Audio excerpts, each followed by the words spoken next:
Taiping Rebellion. In 1837, a man named Hong Xiuquan failed his imperial examinations for the third time and broke down badly. He began hallucinating about an old man with a golden beard who gave him a sword and told him to slay the demons polluting the land. This vision meant nothing for years, but after he was given a Christian pamphlet, Hong made the connection. The old man was God and he was Jesus Christ's younger brother. The land being polluted? China.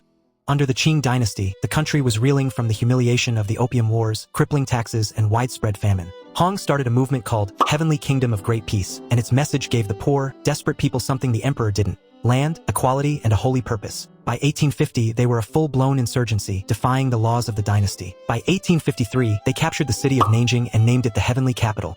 The Kingdom of Peace was very violent. Inside the Nanjing capital, Hong had retreated to a life of luxury. His leaders went against one another and over 20,000 followers were killed by their leaders in a single purge. Outside the walls of Nanjing, however, the Qing dynasty were worried and desperate, so they decided to raise their own armies. The Western powers stepped in, and though the HKOGP said they were Christians, Britons and France found them radicals and bad for business. For over a decade, the Yangtze River Valley was turned into a graveyard. Fields were burned and entire cities were wiped off the map. By 1864, the Qing had surrounded Nanjing. Inside the starving city, Hong Xiuquan died, reportedly after eating heavenly manna. That was actually just poisonous weeds. When the city finally fell, the Qing soldiers took no prisoners. The rebellion was crushed, leading to a staggering cost of 20 to 70 million people dead.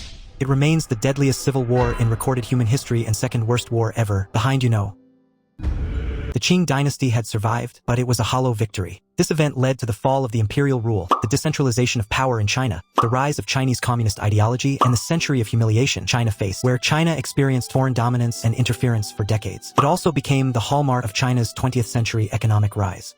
The Great Emu War. During the Great Depression, emus, large Australian birds, migrated into the wheat belt of Western Australia in search of water and food. They ravaged crops and tore through fences, allowing rabbits to further destroy the land. Desperate farmers, many of whom were World War I veterans, petitioned for help. The government sent Major GPW Meredith and 2 soldiers armed with 2 Lewis machine guns and 10,000 rounds of ammunition. The soldiers attempted to ambush the birds, but the emus proved to be surprisingly resilient and tactically smart. They split into small groups, outran vehicles, and ambush leaders would keep watch while others ate. The Lewis guns frequently jammed, and the birds' thick feathers and speed, up to 50 kilometers per hour, made them difficult targets. After several weeks, only about 1,000 emus were killed.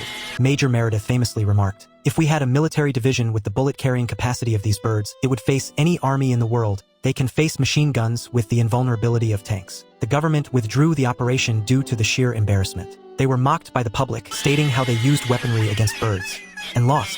This event led to the Environment Protection and Biodiversity Conservation Act 1999, which now protects emus. The government realized brute force doesn't solve ecological problems. The event has inspired books, video games like Emu War simulators, and even a feature film currently in development. The event has also become a symbol of memes and Australian self-deprecating humor, where the country takes pride in the sheer weirdness of its history.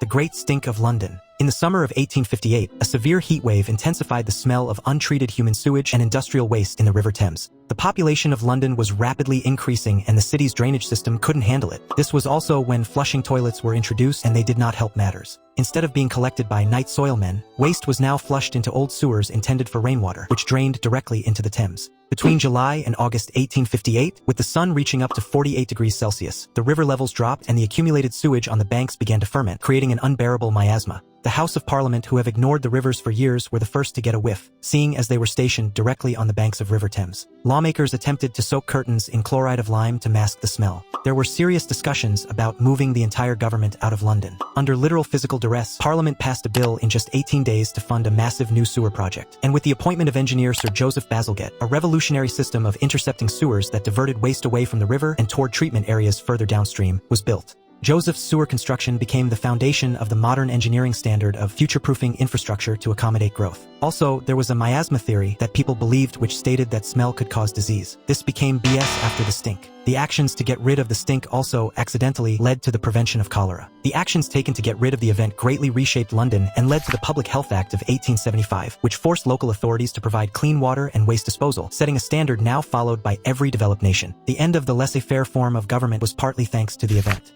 The Radium Girls lawsuits. Beginning around 1917, young women in factories, most notably in Orange, New Jersey, and Ottawa, Illinois, were instructed to use their lips to sharpen the tips of their camel hair brushes to achieve precision on tiny watch numbers. This technique, called lip pointing, led to the direct ingestion of radium, a deadly alkaline earth metal that is over 1 million times more radioactive than uranium. At the time, radium was marketed as a miracle health tonic, and the women were assured the paint was harmless. Some even painted their teeth and nails with it for fun. By 1920s, the ladies could not feel their jawbone as its cell were dead. Their bones became honeycombs, shattering internally, and anemia and cancer soon followed. Death was obviously inevitable. Corporations, however, tried to smear the reputation of the women, claiming they were immoral and they were dying from syphilis. This led to lawsuits that impacted the modern workplace today. Grace Fryer and 4 others, going as the Society of the Living Dead, sued the United States Radium Corporation, USRC, in New Jersey, while Catherine Wolfe Donahue sued the Radium Dial Company in Illinois. Catherine's case reached the Supreme Court, and she kept fighting even while on her deathbed. These cases directly influenced the creation of the Occupational Safety and Health Administration decades later, and even informed safety protocols for the Manhattan Project. It established that employers are legally responsible for the health of their employees, creating a precedent for individual workers to sue corporations for damages caused by workplace hazards. The Norwegian sabotage of heavy water. In the 1940s, Allied troops carried out a series of military operations aimed at preventing Nazi Germany from developing a nuclear weapon. The target was the Vemork hydroelectric plant in Telemark, Norway, which produced deuterium oxide, heavy water, a key component for moderating nuclear reactors. In 1942, the British sent a small advance party called the Grouse and 2 gliders carrying paratroopers to scout and analyze the area. The gliders were brought down and paratroopers executed, but the Grouse teams remained. The following year, 6 Norwegian commandos parachuted onto the Hardangervidda Plateau, linked up with the remnants of the Grouse team, and infiltrated the Vemork plant. They climbed a steep ravine, entered the plant through a cable duct, and placed explosives on the electrolysis chambers. The explosion that followed destroyed the heavy water inventory without a single shot being fired or any loss of life among the commandos. The commandos escaped by skiing 400 kilometers into neutral Sweden while being pursued by thousands of German soldiers. In 1944, after the Germans attempted to rebuild and move the remaining heavy water stocks to Germany, Norwegian resistance fighters placed a time bomb on the ferry SF Hydro. The ship sank in the deep waters of Lake Tinsjo, effectively ending the German nuclear program's access to heavy water. The sabotage is credited with significantly delaying and ultimately neutralizing the efforts of the German Uranium Club, the secret German nuclear weapons research teams, to build an atomic pile and potentially preventing the killing of millions, which would have changed the post-war map of the world. The Haitian Revolution. The Haitian Revolution was a successful uprising against the French colonial in Saint-Domingue between 1791 to 1804. Led by iconic figures like Toussaint Louverture and Jean-Jacques Dessalines, it is the only slave uprising in history that led to the founding of a state. The Haitian Revolution was key in making the United States a continental power through the Louisiana Purchase. After Napoleon's army were decimated by the Revolution and yellow fever, he sold his Louisiana territory to Thomas Jefferson, which doubled the U.S.'s size overnight. The Revolution also provided a practical and successful model for ending slavery and colonialism. When the leader of Bolivia, Simón Bolívar, was at his lowest point, the Haitians gave him refuge, troops, and weapons. In exchange, Haiti's president, Alexander Pétion, asked only one thing: that Bolívar abolish slavery. This further pressured colonial powers towards abolition. The revolution shattered the myth of the happy slave, proving that enslaved people could govern themselves. However, about 21 years later, France pulled up with a fleet of warships demanding Haiti pay 150 million francs, approximately $3.5 billion today, as compensation for loss of property. Their property also included the bodies of the formerly enslaved people. France was essentially telling Haiti to give up everything they own if they want independence. It's like a kidnapper finally letting you go,